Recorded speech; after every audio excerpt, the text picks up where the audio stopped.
ನಮಸ್ಕಾರ ವೀಕ್ಷಕರೇ, ಪ್ರತಿಭೆಗಳನ್ನು ಪರಿಚಯಿಸುವಂತಹ ವಿಶೇಷ ಕಾರ್ಯಕ್ರಮ ಪ್ರತಿಭಾ ಚುಕ್ಕಿಗಳು ಈ ಒಂದು ಕಾರ್ಯಕ್ರಮಕ್ಕೆ ತಮ್ಮೆಲ್ಲರನ್ನ ಪ್ರೀತಿಪೂರ್ವಕವಾಗಿ ಸ್ವಾಗತಿಸಿಕೊಳ್ತಾ ಇದ್ದೇನೆ. ನಾನು ನಿಮ್ಮ ಕಿರಣ್ ಶೆಟ್ಟಿ ಅತ್ತೂರು. ವೀಕ್ಷಕರೇ, ಕಲಾಂ ಅವರು ಒಂದು ಮಾತು ಹೇಳ್ತಾರೆ, ಅದೃಷ್ಟದಲ್ಲಿ ಯಾವತ್ತೂ ನಂಬಿಕೆಯನ್ನು ಇಡಬಾರ್ದಂತೆ, ಬದಲಾಗಿ ನಾವು ಮಾಡುವಂಥ ಕಠಿಣವಾದಂತಹ ಪರಿಶ್ರಮದ ಮೇಲೆ ನಾವೊಂದು ಬಲವಾದ ನಂಬಿಕೆಯನ್ನು ಇಟ್ಟರೆ ಆಗ ಮಾತ್ರ ನಾವು ಮಾಡುವಂಥ ಕಾರ್ಯಕ್ಕೆ ಫಲ ಸಿಗುವುದಂತ. ಇಂತಹ ಒಂದು ಮಾತನ್ನು ನಂಬಿಕೊಂಡು ಹಲವಾರು ಕ್ಷೇತ್ರಗಳಲ್ಲಿ ತನ್ನನ್ನು ತಾನು ತೊಡಗಿಸಿಕೊಂಡು ಇವತ್ತು ಬೆಳೆಯುತ್ತಿರುವಂತಹ ಪ್ರತಿಭೆ ನಮ್ಮ ಜೊತೆಗಿದ್ದಾರೆ. ಅವರು ಬೇರೆ ಯಾರಲ್ಲ, ಹಲವಾರು ಕ್ಷೇತ್ರಗಳಲ್ಲಿ ತಮ್ಮನ್ನು ತಾವು ತೊಡಗಿಸಿಕೊಂಡು ಸಾಧನೆಯ ಪಯಣದತ್ತ ಸಾಗ್ತಾ ಇರುವಂತಹ ಈ ಒಂದು ಪ್ರತಿಭಾ ಚುಕ್ಕಿಗಳು ಕಾರ್ಯಕ್ರಮದಲ್ಲಿ ಹಲವಾರು ಪ್ರತಿಭೆಗಳನ್ನು ನಿರೂಪಣೆ ಮಾಡ್ತಾ ಬಂದಿರುವಂತಹ ಪ್ರತಿಭೆ ನಮ್ಮ ಕುಮಾರಿ ಶ್ರೇಯಾ MG ಸುಳ್ಯ. ಬನ್ನಿ ವೀಕ್ಷಕರೇ, ಅವರನ್ನು ಈ ಒಂದು ಕಾರ್ಯಕ್ರಮಕ್ಕೆ ಪ್ರೀತಿಪೂರ್ವಕವಾಗಿ ಸ್ವಾಗತಿಸಿಕೊಳ್ಳೋಣ. ಶ್ರೇಯಾ ಅವರೇ, ಕಾರ್ಯಕ್ರಮಕ್ಕೆ ಪ್ರೀತಿಯ ಸ್ವಾಗತ. ನಮಸ್ಕಾರ. ಹಾಗೆ ಅಭಿಮತ ವಾಹಿನಿಯನ್ನ ವೀಕ್ಷಿಸ್ತಿರುವಂತಹ ಎಲ್ಲ ವೀಕ್ಷಕರಿಗೂ ನನ್ನ ಪ್ರೀತಿಯ ನಮಸ್ಕಾರಗಳು. ಎಸ್ ಶ್ರೇಯಾ ಅವರೇ, ಹೇಗಿದ್ದೀರಾ? ನಾನು ಚೆನ್ನಾಗಿದೆ, ನೀವು ಹೇಗಿದ್ದೀರಾ? ನಾವು ಕೂಡ ಆರಾಮಿದ್ದೇವೆ. ಇವತ್ತು ನಿಮ್ಮ ಸೀಟ್ ಚೇಂಜ್ ಆಗಿದೆ, ಹೌದು. ಹೇಗನ್ನಿಸ್ತಿದೆ? ತುಂಬಾ ಖುಷಿ ಆಗ್ತಾ ಇದೆ. ಇಷ್ಟು ದಿವಸ ನಾನು ಅಲ್ಲಿ ಕೂತ್ಕೊಂಡು ಎಷ್ಟೋ ಪ್ರತಿಭೆಗಳನ್ನ ಇಂಟರ್ವ್ಯೂ ಮಾಡ್ತಾ ಬಂದೆ. And voice of Aradhana ma'am, ನಮ್ಮ ಪದ್ಮಶ್ರೀ ಮೇಡಮ್ ಹೇಳಿದ್ರು, ಇಷ್ಟು ದಿವಸ ಎಲ್ಲ ಪ್ರತಿಭೆಗಳ ಬಗ್ಗೆ ನೀನು ಪರಿಚಯ ಮಾಡ್ತಾ ಬಂದಿದೀಯಾ ಪ್ರತಿಭಾ ಚುಕ್ಕಿಗಳು ಕಾರ್ಯಕ್ರಮದಲ್ಲಿ. ಆದ್ರಿಂದ ಇವತ್ತೊಂದು ದಿವಸ ನಿನ್ನನ್ನ ಒಂದು ಪರಿಚಯ ಮಾಡುವಂತಹ ದಿನ ಬಂದಿದೆ, ಸೊ ಆದ್ರಿಂದ ಹೋಗ್ತೀಯಾ ಅಂತ ಕೇಳಿದ್ರು. ಸೊ ಆದ್ರಿಂದ ನಾನು ಕೂಡ ಓಕೆ ಅಂತ ಹೇಳಿ ಒಪ್ಪಿ ಬಂದೆ. ಸೊ ಖುಷಿ ಆಗ್ತಾ ಇದೆ ಅಲ್ವಾ? ಎಸ್ ಎಸ್, ಯಾಕಂದ್ರೆ ನೀವೊಂದು ಈ ಒಂದು ವೇದಿಕೆಯಲ್ಲಿ ಮೊದಲೇ ಕುತ್ಕೊಳ್ಬೇಕಿತ್ತು, ಆದರೆ ಹಲವಾರು ಕಾರಣಾಂತರಗಳಿಂದ ಇವತ್ತು ನೀವೊಂದು ಈ ಒಂದು ಸಮಯ ಬಂದದಾಗಿದೆ. ಶ್ರೇಯಾ ಅವರೇ, ಈಗ ನಿಮ್ಮ ಒಂದಷ್ಟು ಸಾಧನೆಯ ಬಗ್ಗೆ ತಿಳಿದುಕೊಳ್ಬೇಕಾದ್ರೆ ಮೊಟ್ಟ ಮೊದಲನೇದಾಗಿ ಕೇಳಬೇಕಾದ್ರೆ ನಿಮ್ಮ ಒಂದು ಫ್ಯಾಮಿಲಿ ಬಗ್ಗೆ ಹೇಳಿ. ಫ್ಯಾಮಿಲಿ ಬಗ್ಗೆ ಹೇಳಬೇಕು ಅಂತ ಹೇಳಿದರೆ, ನಾನು ಇಲ್ಲಿವರೆಗೆ ಎಷ್ಟು ಸಾಧನೆ ಮಾಡಿದ್ದೇನೆ ಅಂತ ಹೇಳಿದರು, ಅದು ಡ್ಯಾನ್ಸಲ್ಲಿ ಆಗಿರ್ಬೋದು, ಅಥವಾ ಆ್ಯಕ್ಟಿಂಗಲ್ಲಿ ಸ್ವಲ್ಪ ಆ್ಯಕ್ಟಿಂಗಲ್ಲಿ ಕೂಡ ಆಗಿರ್ಬೋದು, ಅಥವಾ ಆ್ಯಂಕರಿಂಗಲ್ಲಿ, ಸ್ಪೋರ್ಟ್ಸಲ್ಲಿ, ಇಷ್ಟೆಲ್ಲದರಲ್ಲೂ ಸಾಧನೆ ಮಾಡಬೇಕು ಅಂತ ಹೇಳಿದರೆ, ಯಾರು ನನಗೆ ಮಾತ್ರ ಅಲ್ಲ, ಯಾರೇ ಒಂದು ಸಾಧನೆ ಮಾಡಬೇಕು ಅಂತ ಹೇಳಿದರೆ ಫ್ಯಾಮಿಲಿಯಲ್ಲಿ ಅಷ್ಟು ಸಪೋರ್ಟ್ ಬೇಕಾಗಿರ್ತದೆ. ಸೊ ನನ್ನ ಮನೆಯಲ್ಲಿ ನನ್ನ ಮಮ್ಮಿ ಆಗಿರ್ಬೋದು, ಡ್ಯಾಡಿ ಆಗಿರ್ಬೋದು, ಅಜ್ಜಿ ತುಂಬ ಅಂದರೆ ತುಂಬ ಸಪೋರ್ಟ್ ಮಾಡ್ತಾ ಬರ್ತಾರೆ. ಯಾಕೆ ಅಂತ ಹೇಳಿದರೆ, ಒಂದು ಕಲಾವಿದೆಗೆ ಅಂದರೆ ಡ್ಯಾನ್ಸರಿಗೆ, ಮೇಯ್ನ್ಲಿ ಡ್ಯಾನ್ಸರಿಗೆ ಒಂದು ಪ್ರೋಗ್ರಾಮ್ ಇಷ್ಟು ಹೊತ್ತಿಗೆ ಸ್ಟಾರ್ಟ್ ಆಗಿ ಇಷ್ಟು ಹೊತ್ತಿಗೆ ಮುಗೀತದೆ ಅಂತ ಅದನ್ನ ನಂಬಲಿಕ್ಕೆ ಆಗುದಿಲ್ಲ. ಒಮ್ಮೊಮ್ಮೆ ಆ ಕಾರ್ಯಕ್ರಮ ಮುಗಿಯುವಾಗ 1 ಗಂಟೆ 2 ಗಂಟೆ ಮಧ್ಯರಾತ್ರಿ ಆದದ್ದು ಕೂಡ ಉಂಟು. ಆ ಸಮಯದಲ್ಲಿ ನನ್ನ ತಂದೆ ಮತ್ತು ನನ್ನ ಅಜ್ಜಿ, ಅಂದ್ರೆ ಮಮ್ಮಿ ನನ್ನ ಒಟ್ಟಿಗೆ ಇರ್ತಾರೆ ಯಾವ ಪ್ರೋಗ್ರಾಮ್ ಅಲ್ಲೂ, ಸೊ ನನ್ನ ತಂದೆ ಮತ್ತು ಅಜ್ಜಿ ನನಗಾಗಿ ಅವರು ನಿದ್ದೆಯನ್ನ ಮಾಡದೆ ಕಾದಂತಹ ದಿನಗಳು ಕೂಡ ಉಂಟು. ಯಾವುದಕ್ಕೂ ಬೈಯುವುದಿಲ್ಲ, ಹೋದ್ರೆ ಲೇಟ್ ಆಯ್ತು ಅಂತ ಬೈಯುವುದಿಲ್ಲ, ಆದ್ರೂ ನಮಗೋಸ್ಕರ ಪ್ರೀತಿಯಿಂದ ಕಾಯ್ತಾರೆ, ಅಷ್ಟೇ ಸಪೋರ್ಟ್ ಅನ್ನ ಮಾಡ್ತಾರೆ. ಅಂಡ್ ತಾಯಿಯ ಬಗ್ಗೆ ಹೇಳಬೇಕು ಅಂತ ಹೇಳಿದ್ರೆ ಅದಕ್ಕೆ ಮಾತೇ ಇಲ್ಲ. ನನ್ನ ನೋಡಿದವರು, ಅಂದ್ರೆ ನನ್ನ ಬಗ್ಗೆ ಗೊತ್ತಿರೋರೆಲ್ಲರೂ ಹೇಳ್ತಾರೆ ನೀನು ತುಂಬಾ ಲಕ್ಕಿ ಅಂತ. ಯಾಕೆ ಅಂತ ಹೇಳಿದ್ರೆ, ನಾನು ಒಂದು ಕಾರ್ಯಕ್ರಮದಲ್ಲಿ ನಾನು ಯಾವುದಕ್ಕೂ ಹೆದರುದಿಲ್ಲ, ಆಂಕರಿಂಗ್ ಇರ್ಲಿ ಡ್ಯಾನ್ಸ್ ಇರ್ಲಿ ಯಾವುದಕ್ಕೂ ಹೆದರುದಿಲ್ಲ. ಆದ್ರೆ ಆ ಕಾರ್ಯಕ್ರಮದಲ್ಲಿ ನನ್ನ ಮಮ್ಮಿ ಇಲ್ಲ ಅಂತ ಹೇಳಿದ್ರೆ ನಾನು ಝೀರೋ, ನಿಜ ನಾನು ಝೀರೋ. ಯಾಕೆ ಅಂತ ಹೇಳಿದ್ರೆ, ನನಗೆ ಸ್ಟೇಜಲ್ಲಿ ಹೋಗಿ ಮಾತಾಡಬೇಕು ಅಂತ ಹೇಳೋ ಭಯ ಇಲ್ಲ ಎಲ್ಲ. ಆದ್ರೆ ನನ್ನ ಮಾತಾಡಿ ನಾನು ಹೊರಗೆ ಬರುವಾಗ ನೆಕ್ಸ್ಟ್ ಯಾರಲ್ಲಿ ಡ್ಯಾನ್ಸ್ ಮಾಡ್ತಾರೆ, ನೆಕ್ಸ್ಟ್ ಯಾರು ಪರ್ಫಾರ್ಮೆನ್ಸ್ ಅನ್ನ ನೀಡ್ತಾರೆ ಅಂತ ನನ್ನನ್ನು ಪ್ರಿಪೇರ್ ಮಾಡೋರು ನನ್ನ ಮಮ್ಮಿ. ಹಾಗೆ ನನ್ನ ಮಮ್ಮಿ, ಡ್ಯಾಡಿ, ಅಜ್ಜಿ, ನನ್ನ 3 ತ್ರಿವೇಣಿ ರತ್ನಗಳು. ಓಕೆ, ಅವರ ಹೆಸರು? ನನ್ನ ತಂದೆಯ ಹೆಸರು ಗುರುಪ್ರಸಾದ್, ಆ್ಯಂಡ್ ನನ್ನ ಮಮ್ಮಿಯ ಹೆಸರು ಪ್ರಮೀಳಾ, ಹಾಗೆ ನನ್ನ ಅಜ್ಜಿಯ ಹೆಸರು ಇಂದಿರಾ. ಓಕೆ, ಹಾಗಾದ್ರೆ ಇನ್ನು ಕಾಂಪಿಟೇಷನ್ಗೆಲ್ಲ ಹೋಗ್ಬೇಕಾದ್ರೆ ಕಾಂಪಿಟೇಟರ್ಸ್ಗೆ ಒಂದು ವೀಕ್ನೆಸ್ ಗೊತ್ತಾಯ್ತು. ಯಾಕಂದ್ರೆ ನಿಮ್ಗೆ ನಿಮ್ಮ ಮಮ್ಮಿ ಇರದಿದ್ರೆ ಝೀರೋ ಅಂತ ಹೇಳಿದ್ರು. ಸೊ ನಿಮ್ಮ ಮಮ್ಮಿಯನ್ನು ಸೈಡಿಗೆ ಕರ್ಕೊಂಡು ಹೋದ್ರೆ ನೀವೇನೋ ಪರ್ಫಾರ್ಮೆನ್ಸ್ ಮಾಡ್ಲಿಕ್ಕಿಲ್ಲ ಅಂತ. ಆದ್ರೆ ನನ್ನ ಮಮ್ಮಿಗೆ ಗೊತ್ತುಂಟು ನನ್ನ ವೀಕ್ನೆಸ್ ನ ಬಗ್ಗೆ, ಹಾಗೆ ಅವ್ರು ಎಲ್ಲಿಗೆ ಹೋಗ್ಲಿಕ್ಕಿಲ್ಲ, ನಿಂತಲೇ ಸ್ವಲ್ಪ ಹೊತ್ತು ನೀನ್ ನಿಲ್ಲು, ನನ್ನ ಮಗಳ ಕಾರ್ಯಕ್ರಮ ಆಗ್ಲಿ ಮತ್ತೆ ಬರ್ತೇನೆ. Jokes point. ಎಸ್ ಶ್ರೇಯಾ ಅವರೇ, ನೀವೀಗ ಹಲವಾರು ಕ್ಷೇತ್ರಗಳಲ್ಲಿ ತಮ್ಮನ್ನು ತಾವು ತೊಡಗಿಸಿಕೊಂಡಿದ್ದೀರಿ. ಪ್ರಪ್ರಥಮವಾಗಿ ನೀವು ಯಾವ ಕ್ಷೇತ್ರದ ಮುಖೇನ ವೇದಿಕೆಯನ್ನು ಹತ್ತಿದ್ದು? ನಾನು ಫಸ್ಟ್ ನನ್ನ ವೇದಿಕೆ ಬಗ್ಗೆ ಹೇಳಬೇಕು ಅಂತ ಹೇಳಿದ್ರೆ, ನಾನು ಫಸ್ಟ್ ಕೃಷ್ಣ ವೇಷದ ಮೂಲಕ, ನಾನು ಅಂದ್ರೆ ಚಿಕ್ಕದಿರುವಾಗ ನಾನು ವೇದಿಕೆಯನ್ನು ಹತ್ತಿದ್ದು ಅಂತ ಹೇಳಿದ್ರೆ ಕೃಷ್ಣ ವೇಷ. ಇದು ಯಾವ ವಯಸ್ಸಿನಲ್ಲಿ? ನಾನು 7 ತಿಂಗಳ ಪಾಪು ಇದ್ದೆ. ಅವಾಗ ನನ್ನ ಮಮ್ಮಿ ಎತ್ತುಕೊಂಡು ಹೋಗಿ ನನ್ನನ್ನು ಸ್ಟೇಜ್ ಅಲ್ಲಿ ಬಿಟ್ಟಿದ್ರು. ಅದು ನನ್ನ ಫಸ್ಟ್ ಬಹುಮಾನ ಕೂಡ, ಚಿನ್ನದ ನಾಣ್ಯ. ಈಗಲೂ ಕೂಡ ಮಮ್ಮಿ ಅದನ್ನ ಹಾಗೆ ಭದ್ರವಾಗಿ ತೆಗೆದಿಟ್ಟಿದ್ದಾರೆ. ಹಾಗೆ ನೆಕ್ಸ್ಟ್, ಈಗ ಆರಂಭದಲ್ಲಿ ನಿಮ್ದು ಬಾಲಕೃಷ್ಣ ವೇಷದಲ್ಲಿ ನೀವೊಂದು ಬಹುಮಾನ ಮಾಡಿರ್ತೀರಿ. ನಿಮ್ಗೆ ಗೊತ್ತಿರುವಂತೆ ನೀವು ವೇದಿಕೆಯನ್ನು ಹತ್ತಿದ್ದು ಯಾವಾಗ? ನೆಕ್ಸ್ಟ್ ನನಗೆ ಫಸ್ಟ್ ಸ್ಟೇಜ್ ನಾನು ಡ್ಯಾನ್ಸ್ ಅಲ್ಲಿ ಹೌದದು Okay. ಡ್ಯಾನ್ಸ್ ಅಲ್ಲಿ ಅಂತ ಹೇಳಿದ್ರೆ ಹೊರಗಡೆ ಶೋಸ್ ನೀಡ್ಲಿಕ್ಕೆ ಅಂತ ಹೋಗ್ಲಿಲ್ಲ. ಲೈಕ್ ನಾನು ಡ್ಯಾನ್ಸ್ ಕ್ಲಾಸಸ್ಗಳಿಗೆ ಹೋಗ್ತಾ ಇದ್ದೆ ಅಲ್ಲ, ಅಲ್ಲೇ ವರ್ಷ ವರ್ಷ ಭರತನಾಟ್ಯದು ವರ್ಷ ವರ್ಷ ವಾರ್ಷಿಕೋತ್ಸವ ಅಂತ ಆಗ್ತದಲ್ಲ, ಸೊ ಹಾಗೆ ನಾನು ಪರ್ಫಾರ್ಮೆನ್ಸಿಗೆ ಅಂತ ಫಸ್ಟ್ ಗ್ರೂಪ್ ಅಲ್ಲಿ ಇಳಿದದು ನಾನು ಭರತನಾಟ್ಯದಲ್ಲಿ. ಫಸ್ಟ್ ಅಂದ್ರೆ ಭರತನಾಟ್ಯದಲ್ಲಿ 4-5 ಇಯರ್ಸ್ ಹೋಗಿದ್ದೇನೆ ಆ್ಯಂಡ್ ಸಂಗೀತಕ್ಕೂ 3 ಇಯರ್ಸ್ ಹೋಗಿದ್ದೇನೆ. ಬಟ್ ಅದರಲ್ಲಿ ನನಗೆ ಡ್ಯಾನ್ಸ್ ಅಲ್ಲಿ ಇರುವಷ್ಟು ಇಂಟ್ರೆಸ್ಟ್ ನನಗೆ ಸಿಂಗಿಂಗ್ ಅಲ್ಲಿ ಇರಲಿಲ್ಲ.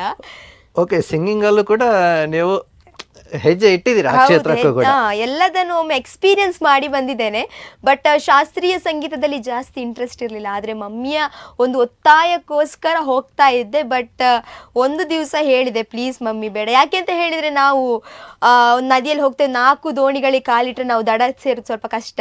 ಆದ್ರಿಂದ 4 ದೋಣಿಗಳಿಗೆ ಕಾಲಿಡ್ಲಿಕ್ಕೆ ತುಂಬಾ ಕಷ್ಟ. ಹೌದು. ನಾರ್ಮಲ್ ಆಗಿ 2 ದೋಣಿಗಳಿಗೆ ಲಾಸ್ಟಿಗೆ ಅದಕ್ಕೆ ನಾನು ಈಗ 2 ದೋಣಿಯನ್ನೇ ಓಕೆ, ಚಾಯ್ಸ್ ಮಾಡಿ ಇಟ್ಟುಕೊಂಡಿದ್ದೇನೆ ಅಂತ ಹೇಳ್ಬೋದು. ಎಸ್. 2 ದೋಣಿ ಅಂದ್ರೆ ಯಾವುದೆಲ್ಲ? ಒಂದು ನನ್ನ ಡ್ಯಾನ್ಸ್, ಒಂದು ನನ್ನ ಆಂಕರಿಂಗ್. ಈಗ ಅದರಲ್ಲಿ ಒಂದೇ ದೋಣಿಯಲ್ಲಿ ಕಾಲಿಡ್ಬೇಕಂತ ಹೇಳಿದ್ರೆ ನೀವು ಯಾವ ದೋಣಿಯನ್ನ ಅದು ಆರಿಸ್ತೀರಿ? ಎಷ್ಟೇ ಕಷ್ಟ ಆಗ್ಲಿ ಎರಡನ್ನೂ ಒಟ್ಟಿಗೆ ನಾನು ಸ್ವೀಕರಿಸ್ತೇನೆ. ಎಷ್ಟೇ ಕಷ್ಟ ಬಂದ್ರು, ಒಂದು ಕಲಾವಿದೆಯಾಗಿ ಕಷ್ಟ ಬರುದು ಸಹಜ. ಅದೌದು. ಯಾವ್ದು ಕಷ್ಟ ಇಲ್ಲದೆ ನಾನು ಸಾಧನೆ ಮಾಡಿದೆ ಅಂತ ಹೇಳಿದ್ರೆ ನನಗೆ ಎಂತ ಖುಷಿ ಉಂಟು. ಕಷ್ಟವನ್ನ ಕಷ್ಟ ಬಂದು ಎದುರಿಸಿದ್ರೆ ನಾನು ಸಾಧನೆ ಖಂಡಿತವಾಗಿ ಮಾಡಿದ್ರೆ ಹೌದು. ಕೊನೆಗೆ ನಾನು ಖುಷಿಯಾಗಿರ್ತೇನೆ. ನಾನು ಇಷ್ಟು ಕಷ್ಟ ಬಂದು ನಾನು ಇಷ್ಟು ಸಾಧನೆ ಮಾಡಿದೆ ಅಲ್ಲ ಅಂತ. ಏನು ಕಷ್ಟ ಬರದೆ ಮಾಡಿದ್ರೆ ಅದಕ್ಕೇನು ಬೆಲೆ ಇರುತ್ತಿಲ್ಲ. ಖಂಡಿತವಾಗಿ ಹೌದು. ಎಸ್, ನೀವೀಗ ಪ್ರಪ್ರಥಮವಾಗಿ ನೃತ್ಯದ ಮುಖ್ಯನ ವೇದಿಕೆಯನ್ನು ಹತ್ತಿದೆ ಅಂತ ಹೇಳಿದ್ರಿ. ನೃತ್ಯವನ್ನು ನೀವು ಯಾರ ಹತ್ರ ಅಭ್ಯಾಸ ಮಾಡಿದ್ರಿ? ನಾನು ಸುಧೀರ್ ಉಳ್ಳಾಲ್ ಮಾಸ್ಟರ್ ಜೊತೆ, ಓಕೆ, ಅವರ ಜೊತೆ ಈಗ ಒಂದು 2 ವರ್ಷ ಆಗ್ತಾ ಬಂತು. ನಾನು ಭರತನಾಟ್ಯಕ್ಕೆ ಹೋಗ್ತಾ ಇದ್ದೆ, ನಡುವಲ್ಲಿ ನಾನು ಡ್ಯಾನ್ಸ್ ಕ್ಲಾಸಿಗೆ ಅಷ್ಟೇನು ಹೋಗ್ತಾ ಇರಲಿಲ್ಲ. ಓನ್ ಆಗಿ ನಾನೇ ಪ್ರೋಗ್ರಾಮ್ಸ್ಗಳನ್ನೆಲ್ಲ ಹೀಗೆ ನೀಡ್ತಾ ಇದ್ದೆ. ಇವಾಗ ನಾನು ಕೊರಿಯೋಗ್ರಾಫರ್ ಆಗಿರುವಂಥ ನಮ್ಮ ಸುಧೀರ್ ಉಳ್ಳಾಲ್ ಮಾಸ್ಟರ್ ಜೊತೆ ನೃತ್ಯವನ್ನು ಕಲಿತಾ ಇದ್ದೇನೆ. ಓಕೆ. ಎಸ್, ಈಗ ನೀವು ಸುಧೀರ್ ಉಳ್ಳಾಲ್ ಜೊತೆ ನೀವು ಒಂದಷ್ಟು ನೃತ್ಯಾಭ್ಯಾಸವನ್ನು ಮಾಡಿದ್ರಿ. ಯಾವ್ಯಾವ ಪ್ರಕಾರಗಳನ್ನು ನೀವು ಮಾಡ್ತಾ ಬಂದ್ರಿ? ವೆಸ್ಟರ್ನ್, ಹಿಪ್ ಹಾಪ್ ಆಗಿರ್ಬೋದು, ಸೆಮಿ ಕ್ಲಾಸಿಕಲ್ ಆಗಿರ್ಬೋದು, ಆಮೇಲೆ ತುಂಬ ಹಲವಾರು ಕಡೆಗಳಲ್ಲಿ ಹಲವಾರು ಬಗೆಯ ನೃತ್ಯಗಳನ್ನು ಮಾಡ್ತಾ ಬರ್ತೇವೆ. ಯಾಕೆಂತ ಹೇಳಿದರೆ ನಮಗೆ ಒಂದು ಶೋ ಸಿಕ್ಕಿತು ಅಂತ ಹೇಳಿದರೆ ಅದನ್ನು ನೋಡಬೇಕಾಗ್ತದೆ. ಈಗ ಓಪನ್ ಸ್ಟೇಜ್ ಆದರೆ ನಮಗೆ ವೆಸ್ಟರ್ನಲ್ಲಿ ಯಾವುದೇ ಫಿಲ್ಮ್ ಡ್ಯಾನ್ಸ್ಗಳನ್ನು ಮಾಡ್ಬೋದು. ಆದರೆ ನಮಗೆ ದೇವಸ್ಥಾನಗಳಲ್ಲಿ ಆ ಪ್ರೋಗ್ರಾಮ್ ಸಿಕ್ಕಿತು ಅಂತ ಹೇಳಿದರೆ ಧಾರ್ಮಿಕವಾಗಿ ನೃತ್ಯವನ್ನು ಮಾಡಬೇಕಾಗ್ತದೆ. ಅಲ್ಲಿ ಗಣಪತಿಯ ಹಾಡಾಗಿರ್ಬೋದು, ಹನುಮಂತನ ಹಾಡು, ಹಾಗೆ ನಮಗೆ ನಮ್ಮ ಡ್ಯಾನ್ಸ್ ಕ್ಲಾಸಲ್ಲಿ ದೇವರ ಹಾಡುಗಳು ಎಷ್ಟಿದೆಯೋ ಅಷ್ಟೇ ಫಿಲ್ಮಿ ಡ್ಯಾನ್ಸ್ ಕೂಡ ಇರ್ತದೆ. ಸೊ ಅದನ್ನು ಬ್ಯಾಲೆನ್ಸ್ ಮಾಡಿಕೊಂಡು ನಾವು ಕಲಿತಾ ಹೋಗ್ತೇವೆ. ಓಕೆ. ಈಗ ನೀವು ಸುಧೀರ್ ಉಳ್ಳಾಲ್ ಅವರ ಒಂದು ಬೇರೆ ಬೇರೆ ಪ್ರಕಾರದ ಶಾಸ್ತ್ರೀಯ ನೃತ್ಯ ಆಗಿರ್ಬೋದು ಅಥವಾ ಫಿಲ್ಮಿ, ಹೀಗೆ ಹಿಪ್ ಹಾಪು ಬೇರೆ ಬೇರೆ ಪ್ರಕಾರಗಳು ಮಾಡ್ತಾ ಬಂದ್ರಿ. ಆನಂತರ ನಿಮಗೆ ಈ ಒಂದು ನಂತರ ನೀವು ಕ್ರೀಡಾ ಕ್ಷೇತ್ರದಲ್ಲಿ ಎಸ್, ನೃತ್ಯ ಕ್ಷೇತ್ರದಲ್ಲಿ ನಿಮಗೆ ಅಪಾರವಾದಂಥ ಒಂದು ಒಲವಿತ್ತು. ಅದರ ಜೊತೆಗೆ ನಿಮಗೆ ಒಲವಿದ್ದದ್ದು ಕ್ರೀಡಾ ಕ್ಷೇತ್ರದಲ್ಲೂ ಕೂಡ. ಯಾವ್ಯಾವ ಕ್ರೀಡೆಗಳಲ್ಲಿ ತಮ್ಮನ್ನು ತಾವು ತೊಡಗಿಸ್ಕೊಂಡಿದ್ರಿ? ನಾನು ಹೆಚ್ಚಾಗಿ ರನ್ನಿಂಗಲ್ಲೆಲ್ಲ ಇದ್ದೆ. ಬಟ್ ಜಾಸ್ತಿ ನನಗೆ ನಾನು ಒಂದು ಸಾಧನೆ ಮಾಡಿದೆ ಅಂತ ಇದ್ರೆ, ಸಣ್ಣ ಸಾಧನೆ ಮಾಡಿದೆ ಅಂತಿದ್ರೆ ಅದು ಕಬಡ್ಡಿಯಲ್ಲಿ. ಸಣ್ಣ ಸಾಧನೆ. ಓಕೆ. ಸಣ್ಣ ಸಾಧನೆ. ಅದು ಸಣ್ಣ ಸಾಧನೆ ಯಾವ ರೀತಿಯ ಸಾಧನೆ ಅಂತ ನಾವು ಕೇಳ್ಬೋದಾ? ಎಸ್, ನಾನು ಅಂದ್ರೆ ಇಲ್ಲಿ ಎಲ್ಲ ಅಂದ್ರೆ ಮ್ಯಾಚ್ಗಳಿಗೆಲ್ಲ ಹೋಗ್ತಿದ್ವಿ. ನಮ್ಮ ಜ್ಞಾನದೀಪ ವಿದ್ಯಾಸಂಸ್ಥೆಯಿಂದ ನಮ್ಮ HM ಆಗಿರುವಂತಹ ಗದಾಧರ ಬಾಲ್ಗೋಡು ಹಾಗೂ ಅವರ ಹೆಂಡತಿ ಆಗಿರುವಂತಹ ದಿವ್ಯಾ ಗದಾಧರ್ ಮೇಡಮ್ ಅವರ ಬಗ್ಗೆ ಮತ್ತೆ ಹೇಳ್ತೇನೆ. ನಾನು ಸ್ಕೂಲ್ನ ಬಗ್ಗೆ ಮಾತಾಡಲಿಕ್ಕೆ ಬರುವಾಗ ಅವರ ಬಗ್ಗೆ ಹೇಳಲೇಬೇಕು. ಆ್ಯಂಡ್ ಇನ್ನೊಂದು ಅವರು ನಮ್ಮನ್ನ ಕಬಡ್ಡಿಗೆ ಸೇರಿಸಿದ್ರು, ನನ್ನನ್ನು ನಮ್ಮ ಟೀಮ್ಗೆ ಅಂದರೆ ಜ್ಞಾನದೀಪದ ಟೀಮಿಗೆ ಸೇರಿಸಿದ್ರು. ಆ್ಯಂಡ್ ಇಲ್ಲಿ ಕೂಡ ಯಾರಾದರೂ ನನ್ನ ಸ್ಕೂಲ್ನ ಬಗ್ಗೆ ಕೇಳುವಾಗ ಅದು ಕಬಡ್ಡಿಗೆ ಫೇಮಸ್ ಅಲ್ವಾ ಅಂತ ಹೇಳ್ತಾರೆ. ಸೊ ಹಾಗೆ ನಾನು 9th ಅಲ್ಲಿ ಇರುವಾಗ ಇಲ್ಲಿ ಎಲ್ಲ ಮ್ಯಾಚ್ಗಳನ್ನು ವಿನ್ ಆಗಿ ಕೊನೆಗೆ ರಾಷ್ಟ್ರ ಮಟ್ಟದಲ್ಲಿ ನಾವು ಉತ್ತರ ಪ್ರದೇಶಕ್ಕೆ ಹೋದ್ವಿ.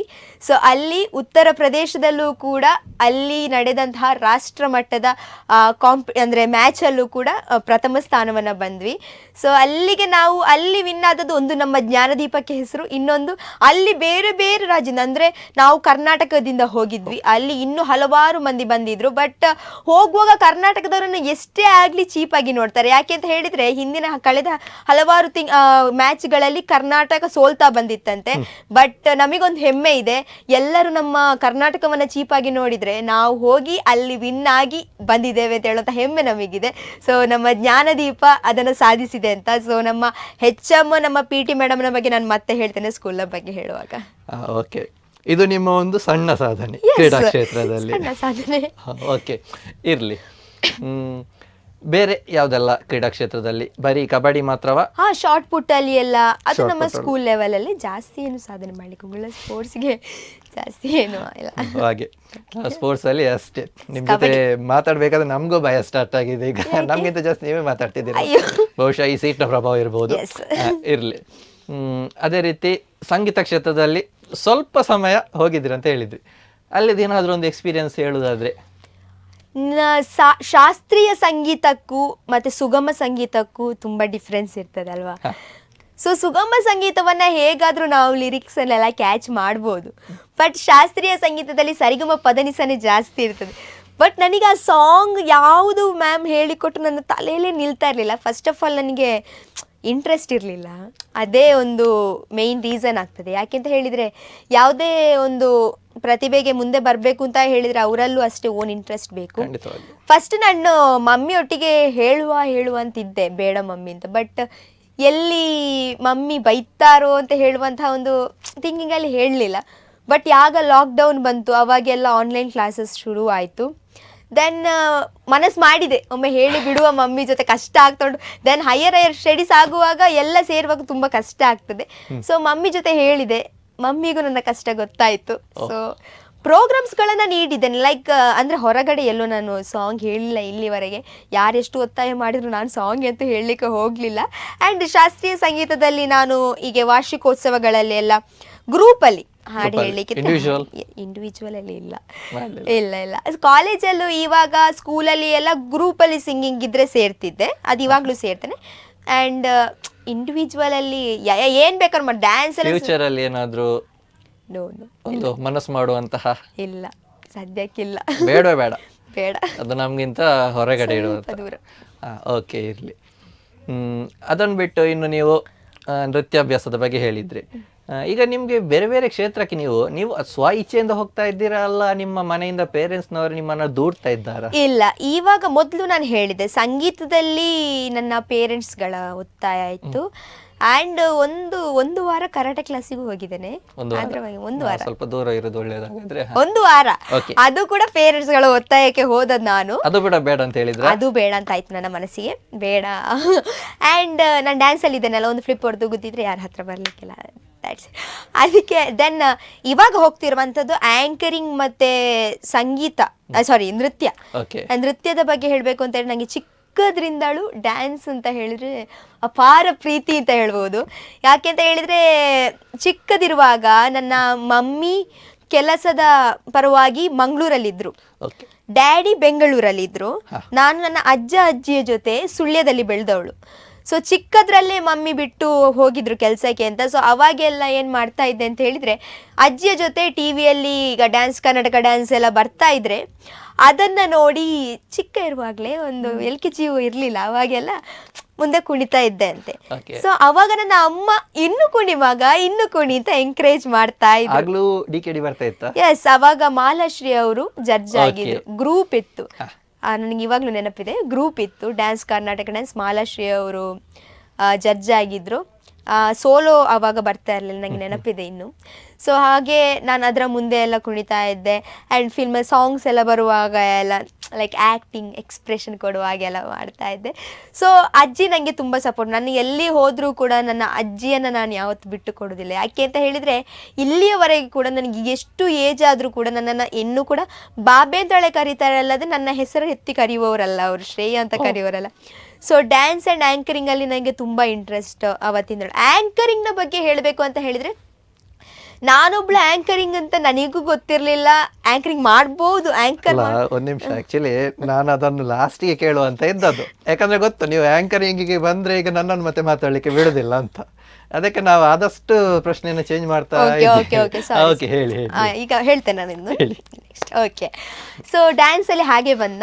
ಸೊ ಆ್ಯಂಕರಿಂಗ್ನ ಬಗ್ಗೆ ಹೇಳಬೇಕು ಅಂತ ಹೇಳಿದರೆ, ನಾನೊಂದು ಆ್ಯಂಕರಿಂಗ್ ಅಂತ ನನಗೂ ಆ್ಯಂಕರಿಂಗ್ ಮಾಡ್ತೇನೆ ಅಂತ ನಾನು ಆ್ಯಂಕರ್ ಆಗ್ಬೋದು ಅಂತ ನನಗೂ ಗೊತ್ತಿರಲಿಲ್ಲ, ನನ್ನ ಮಮ್ಮಿಗೂ ಗೊತ್ತಿರಲಿಲ್ಲ, ಯಾರಿಗೂ ಗೊತ್ತಿರಲಿಲ್ಲ. ಬಟ್ ನಾನೇನು ಈಗ ನಾವು ಬೆಳಿಗ್ಗೆ ಶುಭ ಮುಂಜಾನೆ ಮಾಡುವ ವಿಡಿಯೋ ಆಗಿರ್ಬೋದು. ಸೊ ಅದನ್ನೆಲ್ಲ ಮಾಡ್ತಾ ಇದ್ದೆ, ನಾನು ವಿಡಿಯೋಸ್ ಮಾಡ್ತಿದ್ದೆ. ಆ್ಯಂಡ್ ಈಗ ಕೊರೋನಾ ಟೈಮಲ್ಲಿ ಆನ್ಲೈನ್ ಪ್ರೋಗ್ರಾಮ್ಸ್ ಝೂಮಲ್ಲಿ ಎಲ್ಲ ಆಗ್ತಾ ಇತ್ತು. ಸೊ ಅವಾಗೆಲ್ಲ ನಾನು ಅಟೆಂಡ್ ಮಾಡ್ತಾ ಇದ್ದೆ. ಬಟ್ ಅವಾಗ ಸ್ಟೇಜಲ್ಲಿ ಮಾಡುವ MCA ಬೇರೆ, ನಾವು ಮೊಬೈಲ್ ಇಟ್ಟು ಮಾಡೋ MCA ಬೇರೆ. ಒಂದು ದಿವಸ ಇದೆಲ್ಲ ಆಯ್ತು. ಒಂದು ದಿವಸ ನಮ್ಮ ವಾಯ್ಸ್ ಆಫ್ ಆರ್ನ ಪದ್ಮಶ್ರೀ ಮೇಡಮ್ ಅವ್ರು ಹೇಳಿದ್ರು, ನೀನ್ ಇಷ್ಟು ಮಾತಾಡ್ತೀಯಲ್ಲ, ಅಂದ್ರೆ ಲೈಕ್ ನಾನು ಯಾವ್ದಾದ್ರು ಪ್ರೋಗ್ರಾಮ್, ಈಗ ಡ್ಯಾನ್ಸ್ ಪ್ರೋಗ್ರಾಮ್ ಎಲ್ಲ ಇದ್ರೆ ಎಲ್ಲಾದ್ರೂ ಆಂಕರ್ ಬಂದು ನನಗೆ ಮೈಕ್ ಕೊಟ್ರೆ ನಾನು ಮಾತಾಡೋದು ಜಾಸ್ತಿ, ನಿಮಗೆ ಗೊತ್ತಾಗಿರ್ತದೆ, ಮಾತಾಡೋದು ಜಾಸ್ತಿ ನಾನು. ಸೊ ಹಾಗೆ ಮಾತಾಡ್ತಾ ಮಾತಾಡ್ತಾ ಮ್ಯಾಮ್ ಹೇಳಿದ್ರು, ಇಷ್ಟೆಲ್ಲ ಮಾತಾಡ್ತೀನಿ, ನಮ್ಮ ಕಾರ್ಯಕ್ರಮಕ್ಕೊಮ್ಮೆ ನಿರೂಪಣೆ ಮಾಡು ಅಂತ. ನಾ ಹೇಳ್ದೆ, ಇಲ್ಲ ಮ್ಯಾಮ್ ನನಗೆ ನಿರೂಪಣೆ ಮಾಡಲಿಕ್ಕೆ ಬರುವುದಿಲ್ಲ, ನಾನು ದೊಡ್ಡ ಸ್ಟೇಜಲ್ಲಿ ಇಲ್ಲಿವರೆಗೆ ಮಾಡಲಿಲ್ಲ ಅಂತ. ಬಟ್ ಟ್ರೈ ಮಾಡು, ಚಿಕ್ಕ ಸ್ಟೇಜಲ್ಲಿ ನಿಮಗೆ ಕೊಡ್ತೇನೆ ಹೇಳಿದ್ರು. ಬಟ್ ಚಿಕ್ಕ ಸ್ಟೇಜ್ ಅಂತ ಹೇಳಿ ನಾನು ಯಾವತ್ತು ವಾಯ್ಸ್ ಆಫ್ ಆರ್ ಪದ್ಮಶ್ರೀ ಮೇಡಮಿಗೆ ನಾನು ಮಾಡುದಿಲ್ಲ ಅಂತ ಇಲ್ಲಿವರೆಗೆ ಹೇಳಿಲ್ಲ, ಎಲ್ಲ ಬಿಡುದಿಲ್ಲ. ಕರೆಕ್ಟ್. ಆ್ಯಂಡ್ ಅಷ್ಟು ಎಲ್ಲಾದ್ರೂ ಕಷ್ಟ ಉಂಟು, ಬರ್ಲಿಕ್ಕೆ ಆಗುದಿಲ್ಲ ಅಂತ ಹೇಳಿದ್ರೆ ಮಾತ್ರ ನಾನು ಬರದಿರ್ತೇನೆ. ಸೊ ಹಾಗೆ ಅವರೊಂದು ಕಾರ್ಯಕ್ರಮವನ್ನ ಕೊಟ್ಟರು. ಮಮ್ಮಿ ಹೇಳಿದ್ರು, ನಿಂಗೂ ಒಂದು ಎಕ್ಸ್ಪೀರಿಯನ್ಸ್ ಆಗ್ತದೆ, ಹೋಗು, ಯಾವುದಕ್ಕೊಂದು ಎಕ್ಸ್ಪೀರಿಯನ್ಸ್ ಆಗ್ತದೆ. ಆಗ ಚಿಕ್ಕ ಸ್ಟೇಜ್ ಅಂತ ಹೇಳಿದ್ದಾರೆ, ಒಮ್ಮೆ ಹೋಗಿ ಮಾಡಿ ಬಾ ಅಂತ ಹೇಳಿದ್ರು. ಸೊ ಅದರಿಂದ ನಾನು ಇಲ್ಲಿವರೆಗೂ ಆ್ಯಂಕರಿಂಗ್ ಅಂತ ಹೇಳಿದರೆ ಕಲೀಲಿಕ್ಕೆ ಹೋಗೋದಿಲ್ಲ, ಕಲ್ತ್ರೆ ಮಾತ್ರ ಸ್ಟೇಜಲ್ಲಿ ಬೆಬ್ಬೆಬ್ಬೆ ಆಗ್ತದೆ. ಓನಾಗಿ ಯಾವುದು ಟಾಪಿಕ್ ಒಮ್ಮೆ ನೋಡಿಕೊಂಡು ಹೋಗುದು, ಮತ್ತೆ ಹೋಗಿ ಮಾತಾಡಿ ಬರೋದು. ಸೊ ಹೋಗಿ ಸ್ಟೇಜಲ್ಲಿ ನಿಂತು ಮುಂದೆ ಜನ ನೋಡ್ತೇನೆ, ಜನ ಸಾಗರವೇ ಉಂಟು. ಇವ್ರು ಹೇಳಿದ್ರು ಜನ ಇಲ್ಲ, ಇಲ್ಲಿ ಜನ ಬರುವುದಿಲ್ಲ. ಸೊ ಪುಣ್ಯಕ್ಕೆ ಡ್ಯಾನ್ಸ್ ಎಲ್ಲ ಮಾಡಿ ಸ್ಟೇಜ್ ಫಿಯರ್ ಒಂದು ದೇವರು ನನಗೆ ಕೊಡಲಿಲ್ಲ. ಅದು ಯಾವ ಸ್ಟೇಜ್ ಅಂತ ನೆನಪಿದ್ಯಾ? ನಮ್ಮ ಏರ್ಪೋರ್ಟ್ ರೋಡ್ ಅಲ್ಲಿ ಒಂದು ದೇವಸ್ಥಾನದ ಹೆಸರು ನನಗೆ ಈಗ ನೆನಪಿಲ್ಲ. ಐ ಥಿಂಕ್ ಬೇಬಿ ಲಚ್ಚಿಲಿ ಇರಬೇಕು. ಎಸ್ ಬೇಬಿ ಲಚ್ಚಿಲೆ, ಅಲ್ಲಿ ನನ್ನ ಪ್ರಥಮ ಸ್ಟೇಜ್. ಎಸ್. ಸೊ ಅಲ್ಲಿ ಏರ್ಪೋರ್ಟ್ ರೋಡ್ ಅಲ್ಲ ಅದು? ಹೌದು. ಎಸ್. ಅಲ್ಲಿ ಏನೋ ದೊಡ್ಡ ಕಾರ್ಯಕ್ರಮ ಇತ್ತು ಅವಾಗ, ಹೌದು. ಆ ಕಾರ್ಯಕ್ರಮದಲ್ಲಿ ತುಂಬಾ ಜನ ಬಂದಿದ್ರು. ಅಂಡ್ ಅಲ್ಲಿ ತುಂಬಾ ಹೊಗಳಿಕೆ ಕೂಡ ಸಿಕ್ಕಿತ್ತು. ಅಲ್ಲಿ ಕಾರ್ಯಕ್ರಮಕ್ಕೆ ಪೊಲೀಸ್ನವರು ಬಂದಿರ್ತಾರಲ್ಲ, ಆ ಪೊಲೀಸ್ ಅವ್ರು ನನ್ನನ್ನು ಕರೆದು ಮಾತಾಡ್ಸಿದ್ರು. ಎಲ್ಲಿಂದ ಬಂದಿದ್ದು, ಕನ್ನಡ ಸ್ಪಷ್ಟತೆ ಚೆನ್ನಾಗಿದೆ, ಮುಂದೆ ಒಳ್ಳೇದಾಗ್ಲಿ ಅಂತೆಲ್ಲ ಬ್ಲೆಸ್ಸಿಂಗ್ ಮಾಡಿದ್ರು. ಸೊ ಅದಾದ್ಮೇಲೆ ನನಗೆ ಆ್ಯಂಕರಿಂಗಲ್ಲೂ ಇಂಟ್ರೆಸ್ಟ್ ಬರಲಿಕ್ಕೆ ಶುರುವಾಯಿತು. ಓನಾಗಿ ಆ್ಯಂಕರಿಂಗಲ್ಲೂ ಇಂಟ್ರೆಸ್ಟ್ ಬರಲಿಕ್ಕೆ ಶುರುವಾಯಿತು. ಆ್ಯಂಡ್ ನಮ್ಮ ಪದ್ಮಶ್ರೀ ಮೇಡಮ್ ಕೂಡ ನನಗೆ ಚಾನ್ಸ್ಗಳನ್ನು ಕೊಡ್ತಾ ಹೋದರು. ಹಾಗೆ ಹೊರಗಿಂದಲೂ ಅಲ್ಲಿ ಹಲವಾರು ಕರೆಗಳು ಬರಲಿಕ್ಕೆ ಶುರುವಾಯಿತು. ಆ್ಯಂಡ್ ಸ್ಕೂಲಲ್ಲಾಗಿರ್ಬೋದು, ಕಾಲೇಜಲ್ಲಾಗಿರ್ಬೋದು, ಎಲ್ಲ ಕಡೆ ತುಂಬ ಆಪರ್ಚುನಿಟೀಸ್ ಸಿಕ್ಕಿತ್ತು ನನಗೆ. ನಿರೂಪಣೆಗೆ ಬಂದ ಮೇಲೆ ಶ್ರೇಯಾ ಅವರ ಮೇಲೆ ಒಂದು ಕಂಪ್ಲೇಂಟ್ ಬಂದಿದೆ, ಈಗ ನೃತ್ಯಕ್ಕೆ ಜಾಸ್ತಿ ಹೋಗ್ತಾ ಇಲ್ಲ, ನಿರೂಪಣೆಗೆ ಹೋಗ್ತಾ ಇದ್ದಾರೆ ಅಂತ. ಇದರ ಬಗ್ಗೆ ತಾವೇನು ಹೇಳ್ತೀರಿ?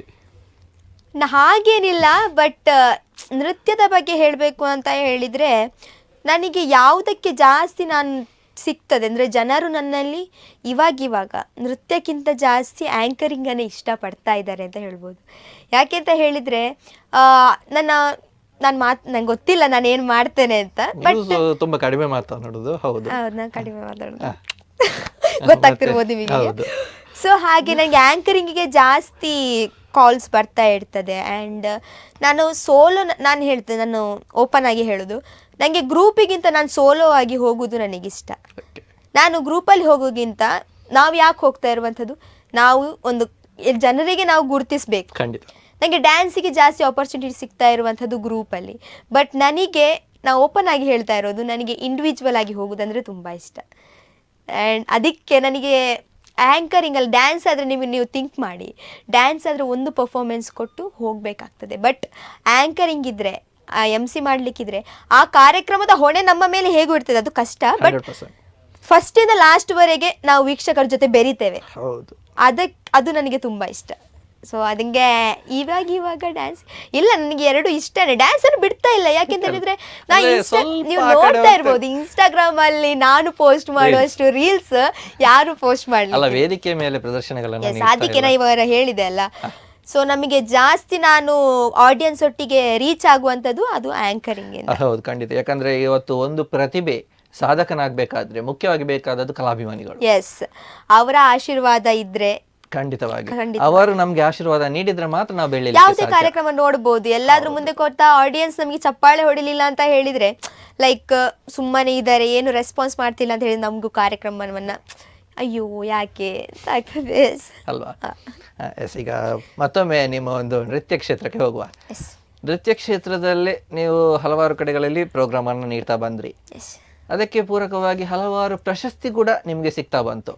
ಯಾವ್ದೆಲ್ಲ ಪ್ರಶಸ್ತಿ ಸಿಕ್ಕಿದೆ ನಿಮ್ಗೆ? ಹಲವಾರು ಪ್ರಶಸ್ತಿಗಳು ಸಿಕ್ಕಿದೆ. ಫಸ್ಟ್ ನಾನು ಮೊದಲನೇದಾಗಿ ನನಗೆ ಪ್ರಶಸ್ತಿಯನ್ನ ನೀಡಿದವರ ಬಗ್ಗೆ ಹೇಳಬೇಕು. ನನಗೆ ಫಸ್ಟ್ ಪ್ರಶಸ್ತಿಯನ್ನ ನೀಡಿದವರು ಜನಸ್ಪಂದನ ಟ್ರಸ್ಟ್ನ ಹನುಮಂತ ಮೇಡೆಗರ್ ಸರ್ ಅವರು. ನನಗೆ ನಾಟ್ಯ ಶಾಂತಲೆ ಅಂತ ಹೇಳುವಂತಹ ಒಂದು ಪ್ರಶಸ್ತಿಯನ್ನ ಕೊಟ್ಟರು. ಇದು ನನಗೆ ನಾನು 8th ಸ್ಟ್ಯಾಂಡರ್ಡಲ್ಲಿ ಇರುವಾಗೇನು ನನಗೆ ಈ ಪ್ರಶಸ್ತಿ ಸಿಕ್ಕಿತ್ತು. ಈ ಕಾರ್ಯಕ್ರಮ ನಡೆದದ್ದು ವಿಜಯಪುರದಲ್ಲಿ ನಡೆದಿತ್ತು. ಒಂದು ಮಾತನ್ನ ನಾನು ಯಾವತ್ತೂ ಹೇಳ್ತೇನೆ, ನಮಗೆ ಉತ್ತರ ಕರ್ನಾಟಕದಲ್ಲಿ ಕಲೆಗೆ, ಅಲ್ಲಿ ಯಾವ ಜನರು ಕಲೆಗೆ ಅಷ್ಟು ಹೋಗದಿದ್ರು, ಅಲ್ಲಿ ಯಾವುದಾದ್ರೂ ಕಲಾವಿದರು ಹೋಗೋರು ಕೊಡುವಂಥ ಪ್ರೀತಿ ಉಂಟಲ್ಲ, ಯಾವತ್ತೂ ಮರಿಲಿಕ್ಕೆ ಸಾಧ್ಯ ಇಲ್ಲ. ಯಾಕೆ ಅಂತ ಹೇಳಿದರೆ, ನಾವು ಪರ್ಫಾರ್ಮೆನ್ಸನ್ನು ಮಾಡ್ತಾ ಇದ್ದೇವೆ ಅಂತ ಹೇಳಿದರೆ ಅಲ್ಲಿ ಮುಂದೆಂದು ಅಷ್ಟು ಒಳ್ಳೆ ರೆಸ್ಪಾನ್ಸ್ ಇರ್ತದೆ. ನಾವು ಆ್ಯಂಕರಿಂಗಲ್ಲಿ ನಾವು ಹೋದ್ವಿ ಅಂತ ಹೇಳಿ ನಾವು ಕೇಳಬೇಕು ಅಂತಲೇ ಇಲ್ಲ, ಅವರಿಗೆ ಖುಷಿ ಆದ್ರೂ ಸೈಡಿಗೆ ಒಂದು ಹಣವನ್ನು ಕೂಡ ಕೊಡ್ತಾರೆ ಬೇಕಾದರೆ. ಅಷ್ಟು ಪ್ರೀತಿ, ನಮಗೆ ಹಣ ಬೇಡ, ಅವರು ಕೊಡ್ತಾರಲ್ಲ ಪ್ರೀತಿ, ಅದಕ್ಕಿಂತ ಮುಂದೆ ಯಾವುದು ಬೇಡ. ನನಗೆ ಆ ಪ್ರೋಗ್ರಾಮನ್ನು ಇಲ್ಲಿವರೆಗೆ ನಾನು ಯಾವತ್ತೂ ಮರೆಯುವುದಿಲ್ಲ. ಯಾಕೆ ಅಂತ ಹೇಳಿದ್ರೆ, ನನ್ನ ಫಸ್ಟ್ ಪ್ರಶಸ್ತಿ ಅದು. ಪ್ರಶಸ್ತಿಯನ್ನು ಅಷ್ಟು ಗ್ರ್ಯಾಂಡ್ ಆಗಿ ನನಗೆ ನೀಡಿದ್ರು. ಆ್ಯಂಡ್ ಜನಸಾಗರ ಕೂಡ ಅಷ್ಟೇ ಇತ್ತು. ಅಲ್ಲಿ ಫುಲ್ ಚೇರ್, ಅಲ್ಲಿ ಫುಲ್ ಉಂಟು, ಇಲ್ಲಿಂದ ಅಲ್ಲಿವರೆಗೆ ಚೇರ್ ಉಂಟು. ಅದ್ರ ಜೊತೆ ಆ ಚೇರ್ ಫುಲ್ ಆಗಿ ಸೈಡಲ್ಲಿ ಇಡೀ ಜನ ನಿಂತಿದ್ದಾರೆ. ತುಂಬ ಖುಷಿ, ಎಲ್ಲರೂ ಬಂದು ಮಾತಾಡೋದು. ಅದಕ್ಕಿಂತ ಕಲಾವಿದನಿಗೆ ಅದಕ್ಕಿಂತ ಬೇರೆ ಏನು ಬೇಕು? ಹೌದು, ಆಯ್ತಾ? ಎಸ್, ನೀವು ನನಗೆ ಮಾತಾಡ್ಲಿಕ್ಕೆ ಬಿಡ್ತಾ ಇಲ್ಲ ಆಗದಿಂದ. ಇರಲಿ, ಓಕೆ. ಅದೇ ರೀತಿ ನೀವು ಆ್ಯಕ್ಟಿಂಗ್ ಅಲ್ಲಿ ಕೂಡ ಸ್ವಲ್ಪ ಆಸಕ್ತಿಯನ್ನು ಹೊಂದಿದ್ದೀರಿ ಅಂತ ಹೇಳಿದ್ರಿ. ನಾನು ಹೇಳಿ.